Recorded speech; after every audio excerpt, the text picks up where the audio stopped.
Hi, it's Edward, back with another video. Please take a moment to click the thumbs up button below and consider subscribing to the channel. Please also share this video with your friends. Thank you for your support. Today, I watched a video online of a Tesla Cybertruck being pulled out of the snow and mud by a Ford pickup truck. According to the driver, this was a Tesla Cybertruck prototype and the four-wheel drive system was not working properly. I still found it to be very interesting that a Ford pickup truck had to pull this out of the snow and mud. Understand, I'm not bashing on the Tesla Cybertruck. I think it is a very cool vehicle. The engineering that went in to develop that vehicle was phenomenal. I read an article recently about all of the engineering that went into the Tesla Cybertruck, and I couldn't believe that they actually had to develop a new process for being able to bend the stainless steel panels so that there would not be any visible defects in the steel after the bend occurred. They actually have to use a high pressure system of air to be able to bend those panels.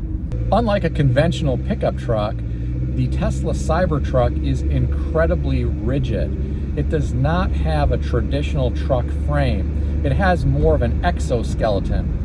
That's why they had to come up with a completely new process to bend the very thick stainless steel panels that make up that exoskeleton of the truck.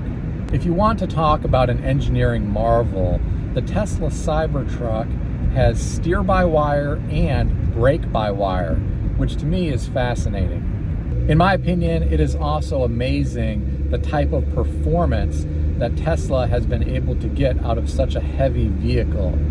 I personally would have a lot of fun driving the top-level Tesla Cybertruck.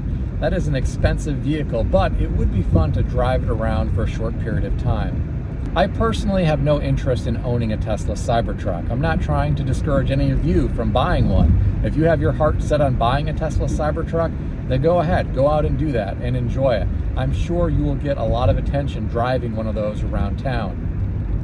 If I was going to purchase a truck, I would buy a truck for its utility.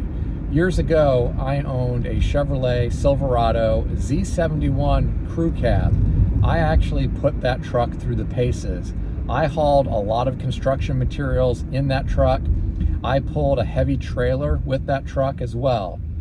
Unfortunately, the Chevrolet Silverado Z71 pickup truck that I had was nowhere near as reliable as my 2004 Toyota Camry. It seemed to be plagued with electronic issues during the time that I owned it. There's something else that really bothered me about that Chevrolet Silverado Z71 that I owned.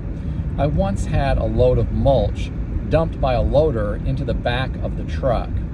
After I got done unloading all of the mulch and I washed the truck, I noticed there were small dimples on the steel along the top bed rails. I couldn't believe that the lightweight, small pieces of mulch actually caused small dimples in the steel.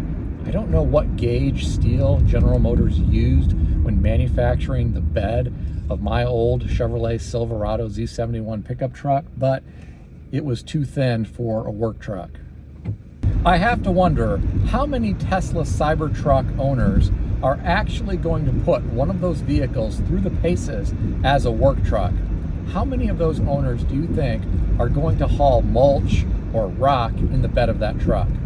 Do any of you remember when General Motors released the Hummer H2 truck version? That had a very small truck bed. I think that was called the Hummer H2 SUT. Much like the Tesla Cybertruck, I can't imagine that many of the people who purchased a Hummer H2 truck actually hauled construction materials, mulch, dirt, or rock in the back of that vehicle. I am sure many of those Hummer H2s turned out to be garage queens, and I am sure many of the Tesla Cybertrucks will also turn out to be garage queens. I'm sure they will be really flashy to drive around town. I'm sure a lot of people will take pictures with their smartphones, especially if they've never seen one on the road before.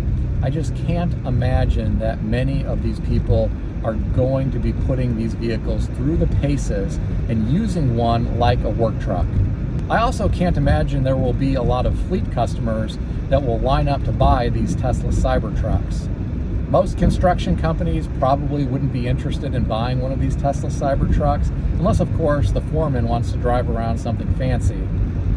I can't imagine many rental car companies are going to be lining up to buy these Tesla Cybertrucks either.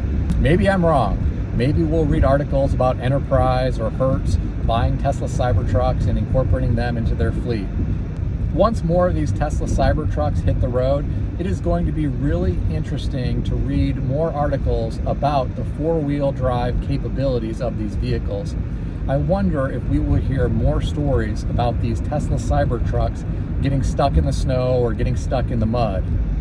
A lot of Jeep owners spend money customizing their Wranglers, and a lot of these Jeep Wranglers are really capable off-road. It's amazing to see some of these Jeeps climb over huge boulders in some of these very remote areas around the United States. I can't imagine some of these Tesla Cybertruck owners investing money to heavily customize these trucks for off-road capability.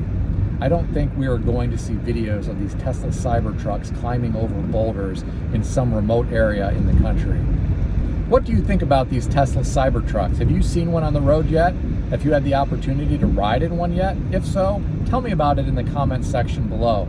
Do you think some of these Tesla Cybertruck owners are going to use these for any type of real work? If so, tell me about that in the comment section below as well. If you enjoyed this video, consider giving it a thumbs up. If you haven't yet subscribed to the channel, please consider doing so. Stay healthy and wealthy. I'll see everyone in the next video.